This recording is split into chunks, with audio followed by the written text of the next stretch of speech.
नमस्कार. Client consultation and handling या व्हिडिओमध्ये आपले स्वागत आहे. कॉस्मेटॉलॉजीची सर्व्हिस देण्यापूर्वी क्लायंटचा सल्ला घेणे अत्यंत आवश्यक आहे. क्लायंटला काय हवे आहे आणि क्लायंटची काय अपेक्षा आहे याची जाणीव झाल्यानंतर त्या सर्व्हिससाठी काय करता येईल हे तुम्ही ठरवू शकता. आवश्यक असल्यास तुम्ही आणि तुमचा क्लायंट दोघेही अंतिम प्रॉडक्ट आणि सर्व्हिस यातून खुश आहात याची तुम्ही खात्री करा. आता वेगवेगळ्या कॉस्मेटॉलॉजी सर्व्हिसेसमध्ये क्लायंट कन्सल्टेशन हँडल करण्यासाठी आवश्यक कम्युनिकेशन आणि टेलिफोनचे नियम समजून घेऊया. समजून घेण्यासाठी एक कार्य करूया. क्लायंट हाताळताना वापरलेले टेलिफोनचे मॅनर्स विद्यार्थ्यांना 2 गटांमध्ये डिवाइड करूया. एक गट रिसेप्शनिस्टची भूमिका साकारेल आणि दुसरा गट ग्राहक कॉलर असेल. आता टेलिफोन संभाषण कसे करावे याचा सराव सुरू करूया. Good morning. Good morning. मी मनीषा बोलत आहे. मी तुम्हाला कशी मदत करू आणि मला तुमचे नाव कळू शकेल का? माझे नाव सौ गुप्ता आणि मला फेशियल करायचे आहे. कृपया तुम्ही सांगू शकाल की तुम्हाला कोणता टाइम स्लॉट बुक करायचा आहे? आज दुपार.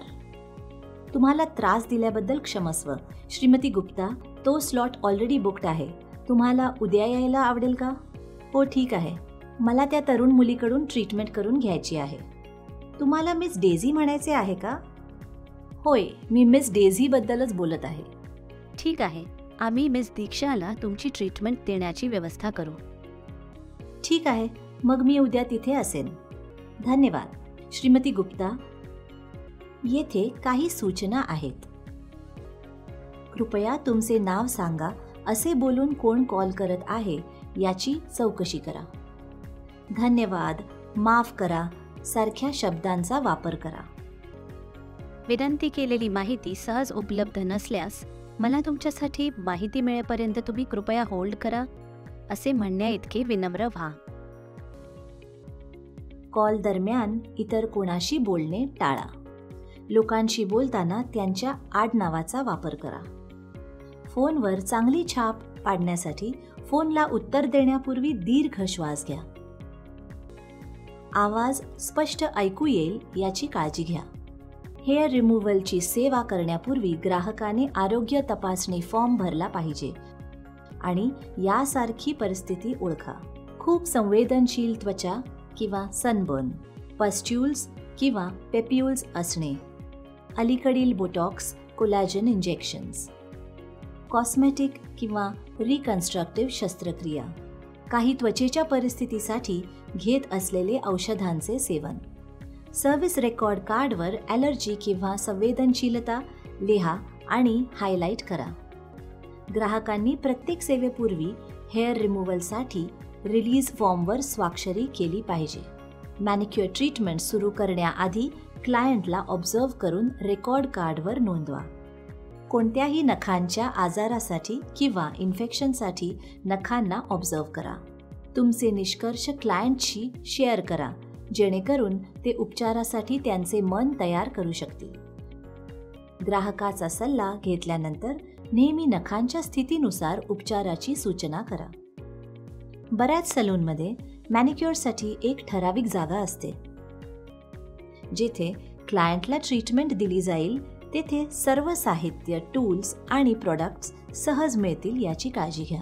क्लायंट कन्सल्टेशन हे स्टायलिस्ट बरोबर होते, जिथे स्टायलिस्ट क्लायंटला काय हवे आहे ते समजून घेतो आणि नंतर सर्वात योग्य सल्ला देतो आणि योग्य हेअरकटचा प्रोफेशनल दृष्टीने सुचवतो.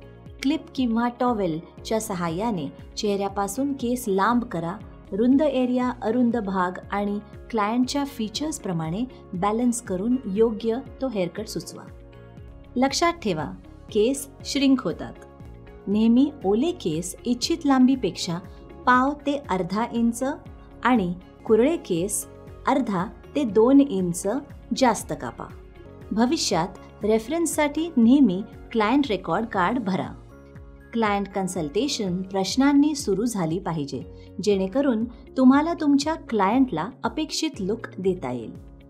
तुम्ही कोणत्या कार्यक्रमाला जाणार आहात आणि कधी तुम्ही कार्यक्रमासाठी काय कपडे घालायचे ठरवले आहेत? तुमचा दररोजचा किंवा पर्सनल मेकअप रुटीन कसा असतो? तुम्हाला ठराविक भाग हायलाइट किंवा मिनिमाइज करायचा आहे का? तुम्हाला एखाद्या मॅगझिनमधला लुक ट्राय करायचा आहे का? जेव्हा तुम्ही एखाद्या फॅन्सी इव्हेंटमध्ये सहभागी होता तेव्हा तुम्ही कोणती मेकअप स्टाईल वापरता? या काही टिप्स आहेत. तुमच्या क्लायंटला रिमाइंड करा की ते त्यांच्या रिक्वायरमेंटबद्दल तुमच्याशी मोकळेपणाने बोलतील. प्रामाणिक फीडबॅकसाठी एनकरेज करा. प्रोसेसबद्दल साधारण कल्पना द्या. क्लायंटला शांत ठेवण्यासाठी आत्मविश्वासाने वागा. क्लायंटला सलूनमध्ये किंवा घरी मेकअप करण्याचा ऑप्शन द्या. सर्व्हिस रेट समोरासमोर सेट करा. प्रवास खर्च असल्यास त्याचा उल्लेख करा. इव्हेंटची तारीख आणि लोकेशन दोनदा चेक करा. क्लायंटला सुंदर आणि आत्मविश्वास वाटण्यासाठी तुमचे मेकअप टेक्निक्स जुळवून घेण्यासाठी वेळ काढा.